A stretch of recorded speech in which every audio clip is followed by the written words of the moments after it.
तो एपिसोड की शुरुआत में हम देखते हैं कि कुछ लोग उस मॉन्स्टर की डेड बॉडी को डंजन से हटा रहे होते हैं। तब लीन सभी सोल्जर्स की आत्मा की शांति के लिए प्रेयर करती है और इनस उसे ढूंढते हुए वहां आ जाती है और उससे उसका हालचाल पूछती है। तब लीन कहती है मैं बिल्कुल ठीक हूँ। तब इनस कहती है मुझे माफ कर दीजिए, मुझे आपके साथ होना चाहिए था। तब लीन कहती है इसमें तुम्हारी कोई गलती नहीं है क्योंकि ये मेरा ऑर्डर था, मुझे माफ कर देना कि मैंने तुम्हें परेशान किया। तब एक सोल्जर लीन को वापस कैसल में चलने के लिए कहता है। तब यहाँ कैसल में लीन का ब्रदर कहता है मैंने लीन से बात कर ली है, क्या ये सच है कि एक मिनटोर को वहाँ पर समन किया गया था? मिनटोर डंजन की बहुत ज्यादा गहराई में रहते हैं। तब वो सोल्जर कहता है आप बिल्कुल सही कह रहे हैं, वहाँ पर उसे समन किया गया था, तो इसका मतलब ये लीन को मारने की साजिश थी। शायद आप सही कह रहे हैं और इसका सबूत ये है कि हमें वहाँ पर एक लाश में से एक रिंग मिली है जिसके जरिए उस मॉन्स्टर को बुलाया गया था और स्पेल सोवेरियर ओकेन ने उसे एग्जामिन करके ये कंफर्म किया है कि उस रिंग पर लगा हुआ स्टोन बहुत ज्यादा प्योर है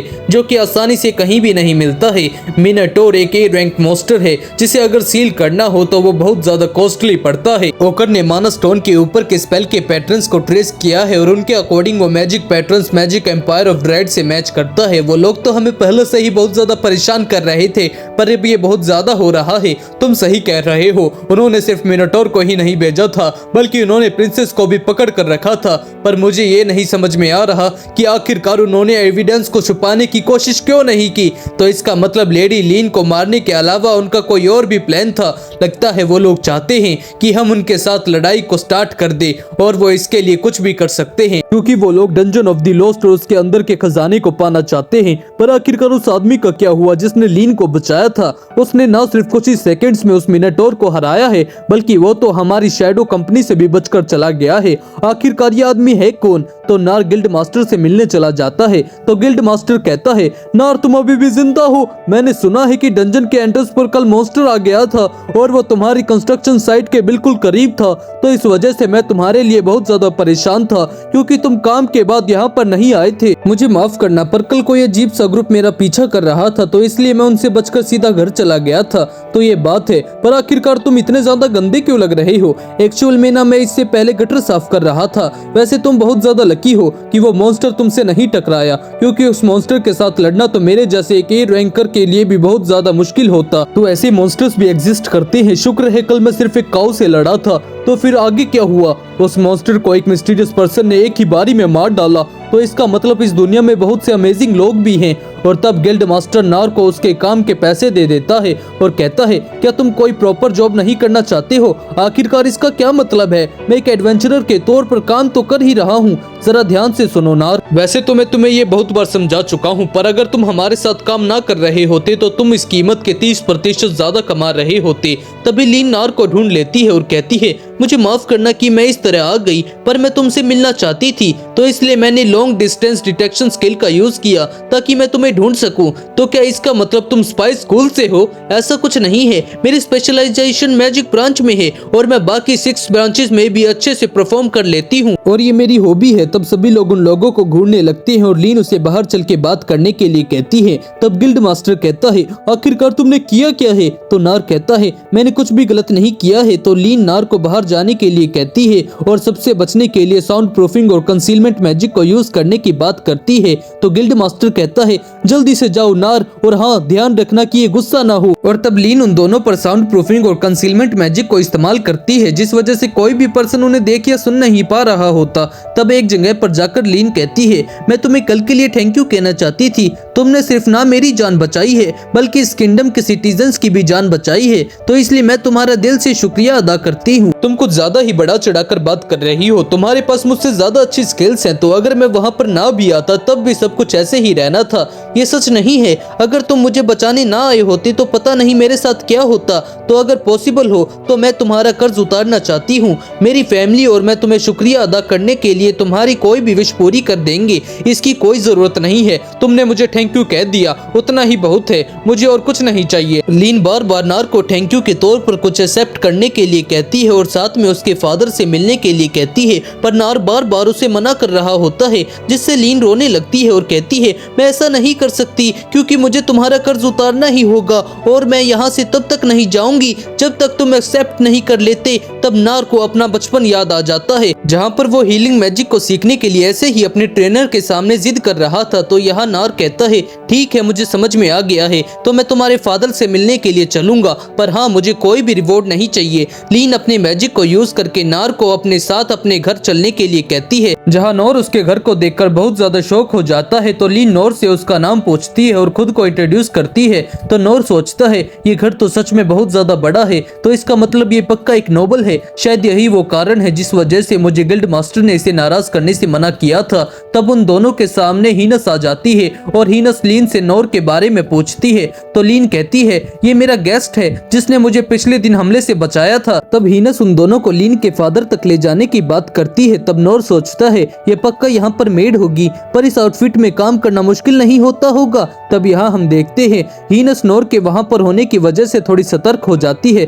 तब उन्हें रास्ते में गिलबर्ट मिलता है जो नोर के बारे में पूछने लगता है। तब हीनस कहती है, ये लेडी लीन का गेस्ट है। अच्छा, तो ये वही है जिसने लेडी लीन को बचाया है, पर तुम किसी को बचाने वाले तो नहीं लग रहे हो। इसकी इज्जत करो गिलबर्ट, और तुम्हें भी हमारे साथ चलना चाहिए। और तब वो सभी लोग मिलकर लीन के फादर के पास जाने लगते हैं। तब यहाँ लीन के फादर किंग क्लास कहते हैं, तो आखिरकार दी राइट्स ने हमारे बीच में हुई संधि को तोड़ ही दिया। रेन कहता है, उन्होंने तो पहले ही ये क्लियर कर दिया था कि अब वो हमारे साथ रिलेशन नहीं बनाना चाहते, और अगर अब हम इसे इग्नोर करेंगे तो ये आगे चलकर खतरा बन सकता है। लीन अपने फादर के पास पहुंच जाती है। रेन कहता है, लीन, तुमने आखिरकार ये चोला क्यों पहन रखा है? क्या तुम बाहर गई थी? मैं अपने सेवियर को यहाँ खुद ढूंढना चाहती थी, तो इसलिए मैं बाहर गई थी। तो किंग क्लेस कहते हैं, तो ये पर्सन वही है जिसने तुम्हारी जान बचाई है? तो लीन हाँ कहती है। तो नार कहता है, मैं अपने अपीयरेंस के लिए माफी चाहता हूँ, क्योंकि लीन मुझे जल्दी जल्दी से यहाँ पर ले आई, पर मैं आपको पहले ही बता दूं कि मैं कोई नोबल नहीं हूँ, तो इसलिए मुझे प्रॉपर मैनर्स नहीं पता है।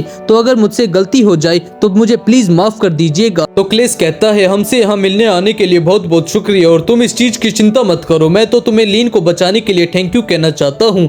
अगर तुम वहाँ पर नहीं होते तो मैं अपनी बेटी को दोबारा नहीं देख पाता, तो इसलिए तुम्हारा बहुत बहुत शुक्रिया। इसकी कोई जरूरत नहीं है, अब इन्होंने अपना थैंक यू कह दिया है, तो चलो अब मैं अपने घर जाकर आराम से नहाऊंगा। हम अपने हीरो को इस तरह खाली हाथ जाने नहीं दे सकते। तो बताओ तुम्हें क्या चाहिए? मेरी पावर में जो कुछ भी होगा वो मैं तुम्हें दे दूंगा। तो नोर कुछ भी लेने से मना कर देता है। अगर तुम्हें लैंड और वेल्थ नहीं चाहिए तो तुम डंजन का ट्रेजर क्यों नहीं ले जाते? हमारे किंगडम में बहुत पुराना डंजन है जहाँ पर वो खजाना मिलता है, जिससे तुम अपने हर सपने को पूरा कर सकते हो। तो अगर तुम चाहो तो मैं तुम्हें आधा दे सकता हूँ। पर नोर इसके लिए भी मना कर देता है, तो इसे ये भी नहीं चाहिए। तो आखिरकार अब मैं इसे क्या दे सकता हूँ? लगता है मैं इस चीज से इतनी जल्दी नहीं निकल पाऊंगा।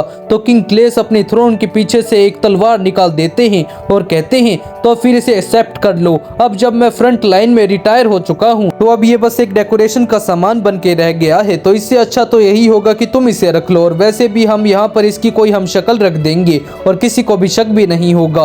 तो नार उस तलवार को पकड़ लेता है और सोचता है, ये तो सच में बहुत भारी है, कहीं ये बहुत ज्यादा इम्पोर्टेंट तो नहीं है, क्योंकि अगर ऐसा हुआ तो मैं इसे एक्सेप्ट नहीं कर पाऊंगा। चिंता मत करो, ये तो मुझे ऐसे ही ट्रेवल करते हुए मिल गई थी और अब ये मेरे लिए पुरानी हो चुकी है, तो तुम इसे तो एक्सेप्ट कर ही सकते हो। तो अगर ऐसी बात है तो मैं इसे एक्सेप्ट कर लेता हूँ, तो चलो फिर इसे ट्राई करो। नार अपने हाथों में फिजिकल एनहेंसमेंट को यूज करके उस तलवार को जोर से स्विंग करता है, जिससे कि सभी को उस पावर का एहसास हो जाता है और वो सभी लोग ये देखकर हैरान हो जाते हैं। तो नार कहता है, ये हैवी है पर मैं इसे संभाल लूंगा। तब किंग क्लेस हंसते हुए कहते हैं, तो तुम इसे एक हाथ से स्विंग कर सकते हो, ये तो सच में बहुत कमाल की बात है। मैं तुमसे एक और रिक्वेस्ट करना चाहता हूँ, क्या तुम मेरी बेटी को थोड़ी ट्रेनिंग दे सकते हो? इस टाइम यहाँ पर बहुत ज्यादा खतरा मंडरा रहा है, तो इसलिए मुझे उसकी सेफ्टी को लेकर थोड़ी चिंता हो रही है। मुझे माफ करना, पर मुझे नहीं लगता कि मैं लीन को खुद सिखा पाऊंगा, और वैसे भी ये उसका डिसीजन है, तो मुझे नहीं लगता कि अगर आप इसमें ज्यादा दखल अंदाजी करेंगे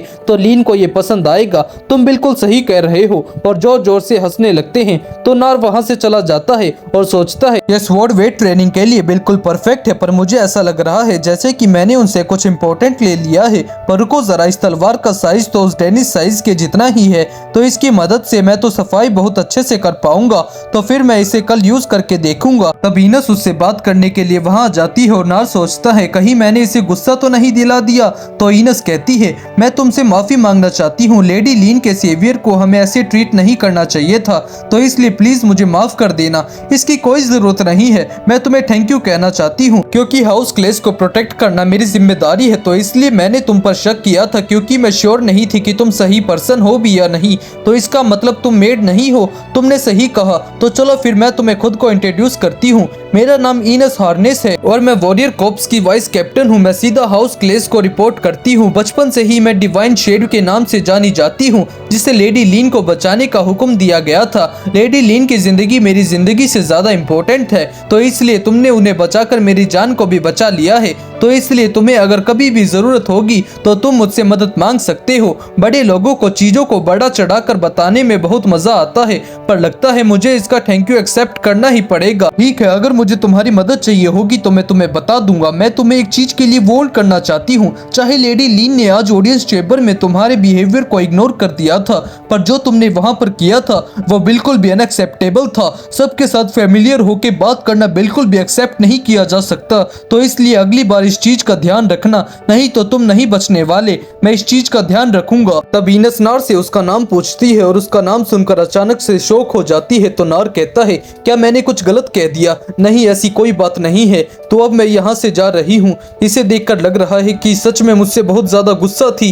तब हम यहाँ देखते हैं गिलबर्ट नार को रोकने आ जाता है और कहता है, क्या तुम थोड़ी देर के लिए मेरे साथ चलोगे? मैं ये देखना चाहूंगा कि तुम कितने ताकतवर हो। लगता है ये लोग आज मुझे घर नहीं जाने देंगे। और इसी के साथ ये एपिसोड खत्म हो जाता है। तो दोस्तों, आपको ये एपिसोड कैसा लगा हमें कमेंट में जरूर बताना। बाकी वीडियो को लाइक कर दो, चैनल को सब्सक्राइब कर दो और कमेंट में नेक्स्ट पार्ट लिख दो।